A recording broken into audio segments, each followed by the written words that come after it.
At least a third of the million-plus asylum seekers who arrived in Europe last year are children. Now there are concerns that thousands of these children have gone missing. Europe's intelligence agency Europol estimates that more than 10,000 of them have disappeared. The big fear is that many have fallen victim to criminal syndicates that deal in slavery or sexual exploitation. Anne Barker has our report. El Abda knows the fear of seeing her children disappear unaccompanied. The Syrian mother of 4 travelled with her sons to Egypt and tried several times as a family to reach Europe by boat. When that failed, her 2 older sons, one still a minor, left on their own. There was no other way. You can say we are fleeing death to death. You can easily be robbed or insulted here for being a refugee. One of those sons was about to be hurt by a gang once. At least in the sea, there is the mercy of God. Both sons eventually reached Sweden, and El Abda still hopes the family can be reunited. But till then, she lives in fear for her son's safety. It was a chance for a way out for my sons.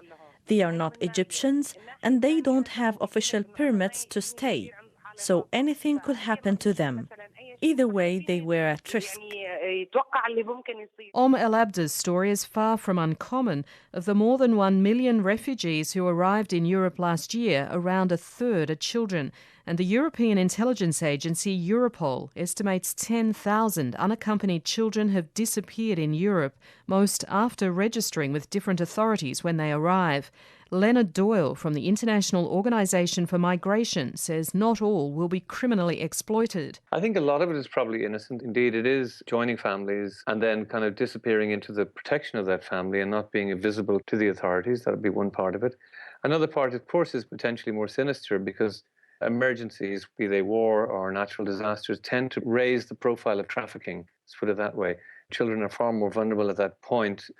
So if children are moving on their own, and we know that they are, many of them are, young Afghan boys, for example, in great numbers have come to Europe, they're obviously vulnerable to being preyed upon. Europol estimates around 5,000 missing children have disappeared in Italy alone, although it's unclear why.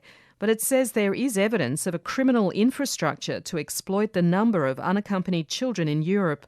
Leonard Doyle says it's hard to know where exploited kids are or who they're with. I mean, it's hard to know without more research, but the biggest amount of trafficking that happens in the world is labour trafficking, where they're being exploited, paid abysmal wages, treated very badly, this kind of thing.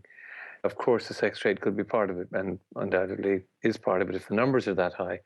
But I think more likely to be child labour. The UN Children's Agency, UNICEF, says there are processes in place to track unaccompanied children.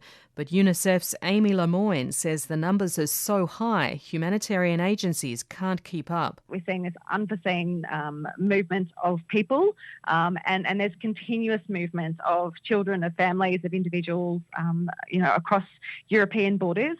Incredibly difficult to track, and our systems are certainly overwhelmed. And so what needs to be done to try to find these children?